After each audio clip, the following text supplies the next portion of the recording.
enthusiast. I'm Erica, and I'm with Carla, and this is this week's edition of the A Lot of Love Exotic Pet Show. Please, guys, if you like what we're doing, and we've been doing it for a couple months now, make sure you hit that like and subscribe down below. It helps us get views and helps us in more ways that you can even know. So we really appreciate you, and we appreciate you checking back with us. So Carla and I are going to give you guys an update on the reptile room this time.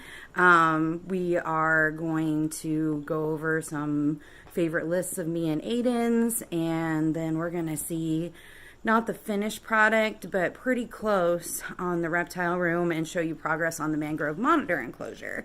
So that's coming along great. I'm super excited about it. And so I'm going to start off with this episode. I can't talk per normal, with my top 5 favorite things about the fact that my lizards aren't going to be in my bedroom anymore, because that's pretty darn exciting.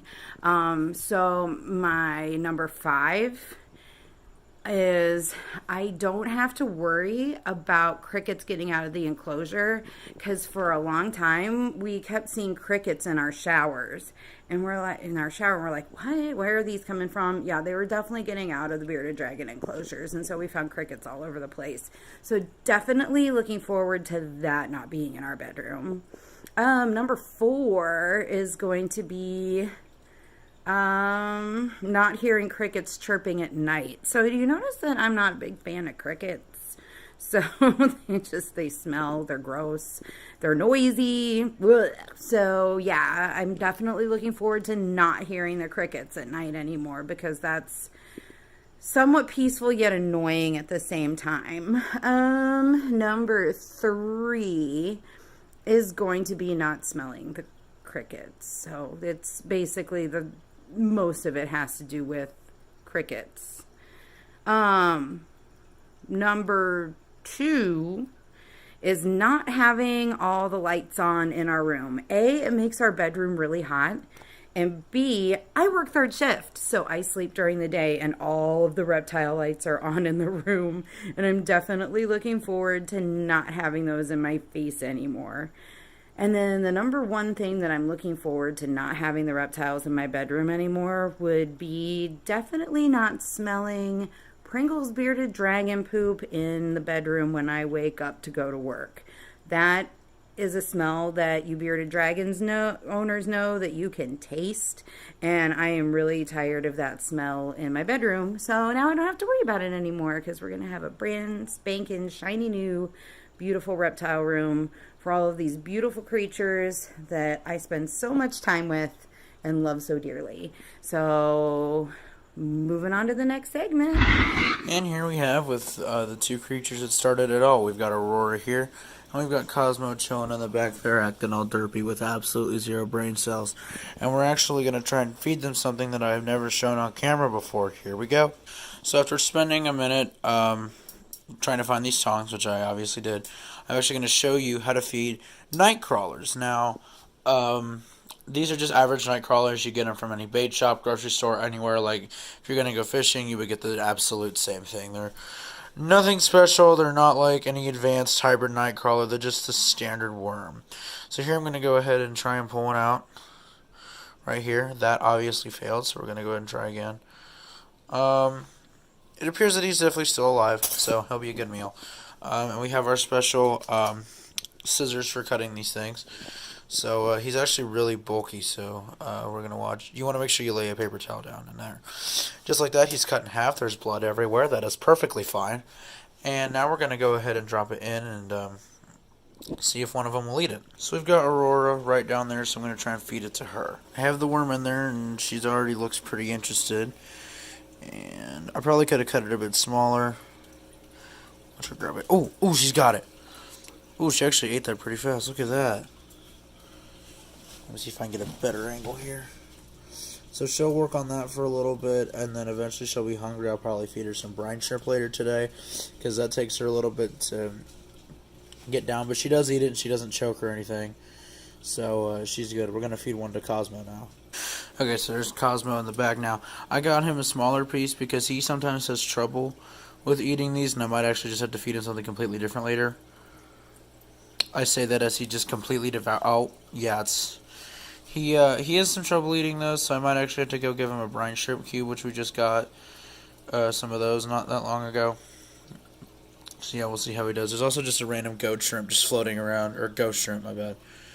And it just kind of exists in there still. There's still a few of them, and they've been in there for a while, so they've been eating some of the debris off the bottom of the tank. So he'll get that down, hopefully, and I'll probably feed them some brine shrimp cubes later today, because it takes them both a while. Like, doesn't look like she has it still, but I'm pretty sure it's probably still digesting. What do you think, Aurora? Are you digesting? I bet she's digesting, yeah.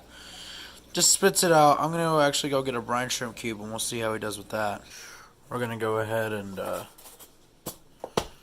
put these away back in the fridge. These have to be refrigerated so that they can live and be a delicious meal for whatever you're feeding them to. We feed them to axolotls because at the size they are right now, it's really good for them, and they really like it. So we feed it to them, but you can feed it to other animals as well. Went ahead and popped out a little cube here. These things are, you can, just like the bloodworm cubes, which we showed in a previous episode, you can feed these right out of the container. So we're going to go ahead and feed it to Cosmo and see if it eats it a little bit better than the worm typically does.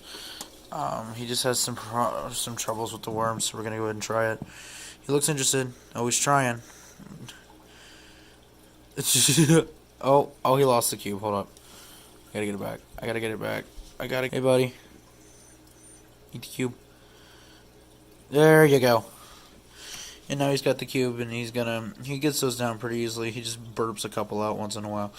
That worm I'll pick up here in a bit, or it'll get eaten by Aurora as she's traveling through, maybe. So yeah, he'll eat that. It's still, you can see, it's still in his throat. His throat looks absolutely huge. Oh, we need to clean the side of this tank. It's on the outside, like all this stuff. It's on the outside, and we'll probably take a disinfectant wipe and wipe it off because it's on the outside. You look at him, his throat looks huge. He's not going to choke on that. He'll get it down just fine.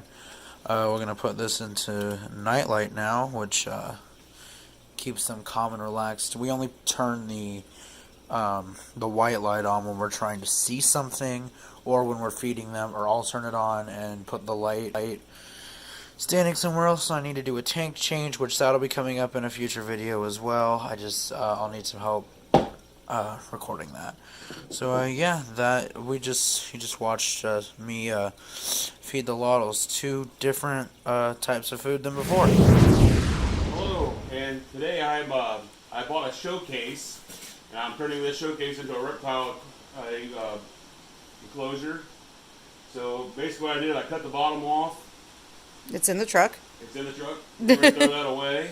Now I'm taping off everything I don't want painted. I'm going to rubberize the inside of it. Luckily, this one here is aluminum, so I don't have to worry about that rotting out. I'm just going to give it a coat of rubber on it, help from staying cold, and anything else. That's basically it. We're going to turn this into a really big enclosure. It's Ted. The mangrove monitor. Yep. With a pond, some vines, get some heating up in there. It's going to be pretty awesome. We're going to add a pond to it, and then we're going to add some. It's going to be really neat when it gets done. Really big. Yeah, this is the vision behind some of our enclosures. We kind of work together. That's Mr. Lotl Love. And I'm the one behind the scenes. Yeah. But we decided to bring him in front because this is his biggest project he's done so far. And super proud of him. His vision for this has been amazing. He came up with ideas I would have never thought of. So I'm just lucky that I have someone in my corner that supports me and helps me with my crazy reptile addiction and comes up with good ideas. So he's kind of the brains behind some of the bigger enclosures, and I'm just lucky to have him on my team. This is a cheap way of making a big enclosure. Yeah, how much did this cost? I bought this for $50. Okay. And then other materials and stuff will probably have, what, less than 200 in this by the time it's done? With pond and everything, yeah, definitely way under 200. Yeah. And what are the dimensions on this? It is. Approximately. I can tell you exactly. It's 77 inches long. Mm-hmm. So just over 6 feet. 31 inches tall on top. 27 tall. And it gets a little wider at the base. The little base sticks out a little bit wider. So it's 34 at the bottom. Yep. So a pretty good deal. Pretty nice enclosure for, I mean, I've been pricing these out online. They're over $1,000. And his awesome brain came up with this to do this incredibly affordably. So thank you. Appreciate you. All right, so we are on week 6 of the Mangrove Monitor Hunger Strike. We have been working so hard to try and get him to eat something. We've tried pinkies, we've tried dubias, we've tried crickets, we've tried dog food, I've tried fish. And if he is eating, he is not eating much. So it is now midnight tonight. And I have been up scrambling egg. So we have scrambled egg and we have dog food. So we've got those two things going on in there. Hopefully in the morning when we get up, one of those will be gone or both. Fingers crossed. Hopefully we can get him to eat. If not, I'm probably going to have to force feed him a pinky.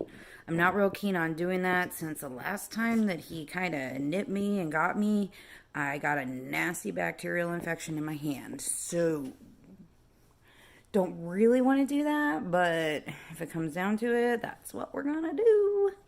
Anyway, everyone else is doing good, and on to the next thing. Hey guys, so don't mind the messy garage, because this is kind of a catch-all workspace right now, but it's gonna get better. But anyway, I'm getting ready to do the back walls of the mangrove enclosure. I am going to use this awesome insulating foam to do the textured back wall, and then I'm going to coat it in coconut fiber to make it look natural. I'm also going to use probably some sphagnum moss, and then we also, Jason pre-screwed in, Mr. Lotl Love, some driftwood branches, and then I've got a few more that I'm going to sprinkle in there in the foam that weren't big enough to really screw in.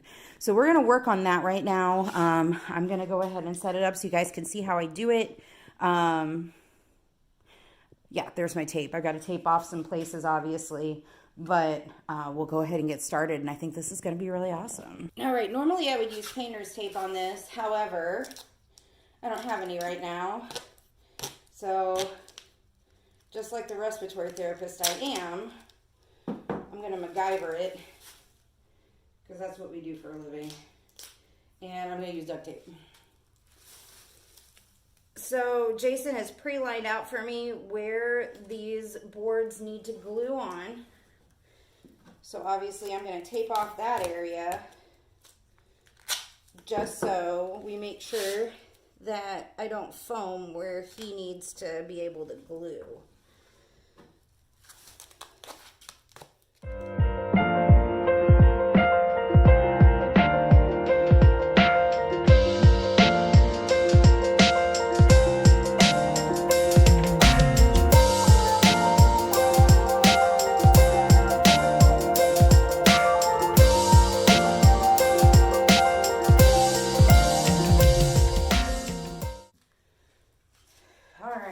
Taped off now.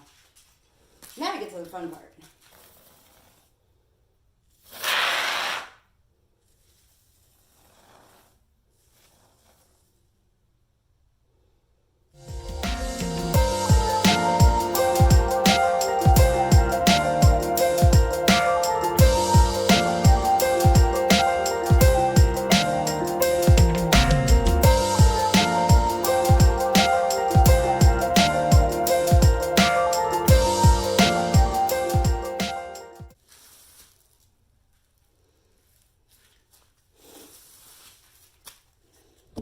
All right, so now that we have all the foam done, you can see what it looks like, and we gotta let this dry so then I can carve it and make it look like a really nice back.